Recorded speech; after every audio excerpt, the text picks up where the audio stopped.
اعوذ باللہ من الشیطان الرجیم بسم اللہ الرحمن الرحیم السلام علیکم ورحمۃ اللہ وبرکاتہ۔ دوستو، قرآن و حدیث، فقہ، شریعت، عہد صحابہ و تابعین اور عہد خلافت کا اگر بغور مطالعہ کیا جائے تو ہم دیکھ سکتے ہیں کہ اللہ تبارک و تعالی نے شعبہ نبوت میں آقا و مولا حضور سرور کونین محبوب رب العالمین حضرت محمد مصطفیٰ صلی اللہ تعالی علیہ وسلم کو دو قسم کے اہم فرائض عطا فرمائے، اور ان فرائض کی تکمیل منصب نبوت اور آپ کی بعثت میں شامل تھی۔ پہلے فریضہ میں نماز، روزہ، حج، زکوٰۃ، شریعت و فقہ اور احکام الہی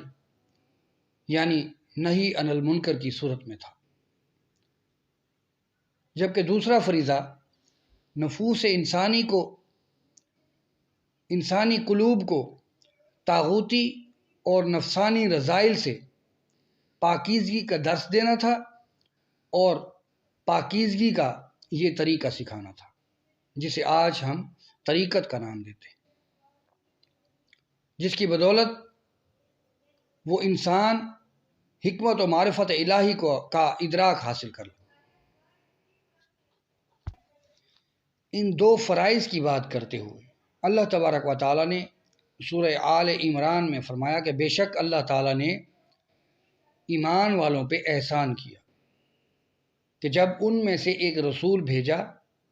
ان کے درمیان سے وہ ان پر قرآن کی آیات پڑھتا تھا اور انہیں پاک کرتا تھا۔ میرے دوستو، یہ فرائض وہ فرائض ہیں جن کے سبب علم ظاہر، علم باطن وجود میں آتے ہیں۔ اور یاد رہے کہ ہمارے آقا و مولا حضرت محمد مصطفیٰ صلی اللہ تعالی علیہ وسلم ان دو علوم اور اس کے علاوہ جتنی بھی خصوصیات ایک معلم میں، جو ایک مفسر میں، جو ایک محدث میں جتنی بھی خصوصیات ہوتی ہیں، وہ تمام کی تمام خصوصیات ہمارے نبی علیہ الصلاۃ والسلام کی شخصیت میں یکجا تھی۔ اللہ تبارک و تعالی نے اپنے محبوب حضرت محمد صلی اللہ تعالی علیہ وسلم کو دنیائے عالم کے لیے ایک عملی نمونہ بنا کر بھیجا۔ آپ صلی اللہ تعالی علیہ وسلم کائنات کے جتنے بھی اوصاف اور خصوصیات ہیں، ان تمام خصوصیات کے حامل ہیں۔ آپ ایک کامیاب لیڈر، ایک قابل معلم، بہادر کمانڈر اور باعمل عالم تھے۔ آپ ایک عظیم درویش اور فقر کے دھنی تھے۔ سامعین، ذرا سوچیں کہ اتنی جامع اور کامل شخصیت کے مالک اور ایک ایسی ہستی نے دین اسلام کی جس انداز سے اشاعت فرمائی، تو ختم نبوت کے بعد ان تمام اوصاف سے آراستہ کوئی بھی ہستی کا دنیا میں ظہور ہونا ناممکن تھا۔ اور ایسی حالت میں دین اسلام کی اشاعت کے لیے تمام اوصاف حمیدہ کا مالک ایک مبلغ میسر ہونا ناممکن تھا۔ دوسری طرف آنے والی امت مسلمہ کے لیے دین اسلام کا پیغام اور تجدید بھی ایک ضروری امر تھا۔ ایک اچھا معلم، با کردار شخصیت اور ایک ہی وقت میں ایک ہی شخص میں ایک عالم کا ہونا، مفسر اور قاری کا ہونا، محدث، حافظ اور سب سے بڑھ کر الفقر و فخری کا حامل فقیر اور کامل مبلغ ہونا بہت مشکل تھا۔ مگر میرے دوستو، دور حاضر میں ان تمام شعبہ جات کے لیے آج ہم دیکھتے ہیں کہ ایک علیحدہ کوئی شخصیت جو ہے وہ موجود ہوتی ہے۔ جیسے شریعت کے ظاہری علم کے لیے، یعنی قرآنی آیات اور اللہ تبارک و تعالیٰ کے احکام پہنچانے اور سمجھانے کے لیے علماء کرام ہیں، اور قرآنی تفسیر کے لیے مفسرین ہیں، قرآن پاک کی حفاظت کے لیے حفاظ کرام ہیں، تلاوت کے شعبے میں قرآ حضرات ہیں، علم حدیث کے لیے محدث موجود ہیں، جبکہ جو دوسرا فریضہ تھا نفوس کی پاکیزگی کا، یعنی ویزکیہم کے عمل کا، اس کے لیے صاحب فقر اور درویش لوگ ہمیں نظر آتے ہیں۔ لیکن سوچنے کی بات یہ ہے کہ ان تمام میں بہت کم ایسے لوگ ہیں جو ایک سے زیادہ ایسی خصوصیات کے حامل ہوں۔ دوستو، دین اسلام میں اطاعت اور محبت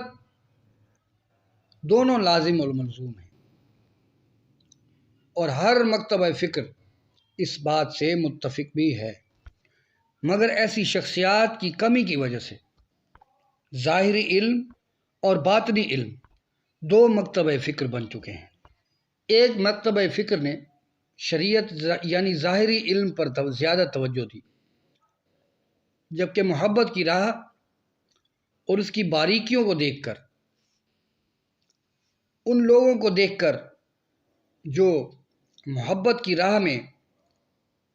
اور پاکیزگی کی راہ میں خرافات کا شکار ہو چکے تھے، ان کو دیکھ کر محبت کو مانوی سمجھ لیا اور ظاہری اعمال پر زیادہ زور دینا شروع کر دیا۔ اس طرح اہل ظاہر تزکیہ نفس کے طریق کی بگڑی ہوئی شکل کو دیکھ کر خائف ہو گئے۔ یہ لوگ اس طرح تزکیہ نفس کے عمل سے دور ہوئے، اور اس مکتبہ فکر کے لوگ اہل معرفت پر اعتراض باندھنا شروع ہو گئے، اور تزکیہ نفس کے لیے مرشدین سے دور رہ کر صرف کثرت عبادت کو ہی تزکیہ نفس کا آلہ سمجھ لیا۔ دوسری طرف چند لوگوں کو چھوڑ کر تزکیہ نفس اور محبتوں کے راہی حقیقی طریق شریعت کو چھوڑ کر اور خرافات میں پڑ گئے۔ حقیقی طریق سے کافی دور تھے وہ، ان میں خرافات نے جنم لینا شروع کر دیا، جس کی وجہ سے ان دونوں گروہوں کے اختلافات بڑھ گئے۔ دوستو، چونکہ اللہ تبارک و تعالیٰ پہلے سے ہی اس بات کو جانتے تھے، تو اللہ تبارک و تعالیٰ نے قرآن پاک میں مختلف قسم کے لوگوں کے لیے حضور علیہ السلام کے ہاتھوں ان کی عقل کے مطابق ظاہری اور باطنی پیغامات پہنچائے۔ اگر ظاہری اور باطنی علوم کی وضاحت کی جائے تو یوں کہا جا سکتا ہے کہ اللہ تبارک و تعالیٰ نے اپنے محبوب علیہ السلام کو ایک نام ظاہر اور دوسرا باطن عطا فرمایا۔ ان دونوں ناموں کی اپنی جگہ حقیقتیں موجود ہیں، اور ان ناموں کے متعلق ایمان رکھنا بھی دین اسلام کا حصہ ہے۔ انسانی ذہنوں اور درجات کی تقسیم کی وجہ سے علماء ظاہر نے اور اہل تصوف نے قرآنی آیات کے ترجمے ایک دوسرے سے مختلف بیان کیے، جس کی وجہ سے ان میں اختلاف بھی بڑھے۔ شرح سنت میں روایت ہے جو ابن مسعود رضی اللہ تعالیٰ عنہ سے مروی ہے کہ قرآن پاک 7 مطالب میں اتارا گیا۔ اس میں ظاہر بھی ہے اور باطن بھی ہے، اور ہر مقام اور ہر درجے والے لوگوں کے لیے اس میں معلومات ہے۔ ایک اور روایت میں فرماتے ہیں کہ ان للقرآن ظاہراً و باطناً و حد مطلع، یعنی قرآن پاک کا ایک ظاہر ہے اور ایک باطن ہے، اور ایک نہایت مقام ترقی ہے۔ قرآن پاک کے اس ظاہری اور باطنی احوال کو بیان کرتے ہوئے مولانا روم رحمۃ اللہ علیہ فرماتے ہیں کہ حرف قرآن